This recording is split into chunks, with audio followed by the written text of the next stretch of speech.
서해 공무원 피살 사건을 수사하는 검찰이 국가정보원 압수수색 하루 만에 군 내부 정보 관리자들을 불러서 당시 관련 기밀이 삭제된 경위를 조사했습니다.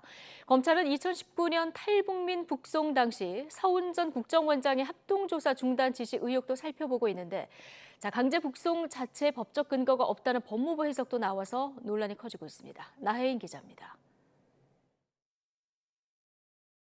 국정원 압수수색 바로 다음 날 국방정보본부 소속 대령을 비롯한 군 정보관리 담당자들이 검찰에 소환됐습니다.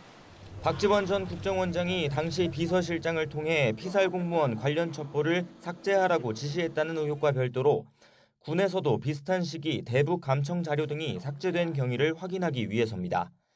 앞서 군 당국은 당시 수집된 기밀 정보가 군사통합정보처리체계 밈스에서 삭제된 사실을 인정하면서도 다른 부대에 전파되지 않도록 필요한 조처를 했을 뿐 원본은 남아있다고 해명했습니다.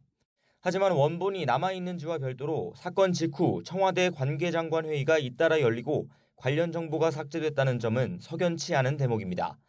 검찰 역시 당시 정부가 잦은 월북 결론을 내놓고 맞지 않는 정보를 삭제하라고 군에 지시한 게 아닌지 들여다보고 있습니다. 탈북어민 북송 사건 수사팀은 국정원 압수수색을 통해 확보한 자료를 분석하고 있습니다.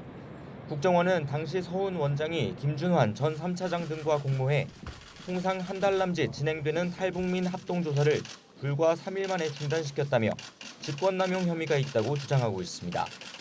고발장엔 이들이 당시 청와대 국가안보실 같은 외부 기관과 논의해 귀순 의사가 담긴 통일부 보고서나 조사가 더 필요하다는 국정원 내부 의견을 무시했다는 내용도 포함된 것으로 파악됐습니다. 정부는 탈북민 북송 자체에 법적 근거가 없다는 해석을 잇따라 내놓고 있습니다. 문재인 정부는 탈북민들이 동료 16명을 살해한 흉악범인 점을 강조하며 범죄를 저지른 외국인을 강제 퇴거할 수 있다는 출입국관리법 조항을 북송 근거로 내세웠는데 법무부는 헌법상 북한 주민도 우리 국민이라 맞지 않는 얘기라고 반박했습니다. 통일부 역시 북한 이탈주민법상 중범죄를 저지른 탈북민은 보호하지 않을 수 있지만 그렇다고 추방하라는 규정은 없다고 강조했습니다. 문재인 정부의 북송 근거를 현 정부가 잇따라 부정하는 모습인데 검찰 안팎에선 이미 수사 결론이 정해져 있는 게 아니냐는 뒷말도 나옵니다.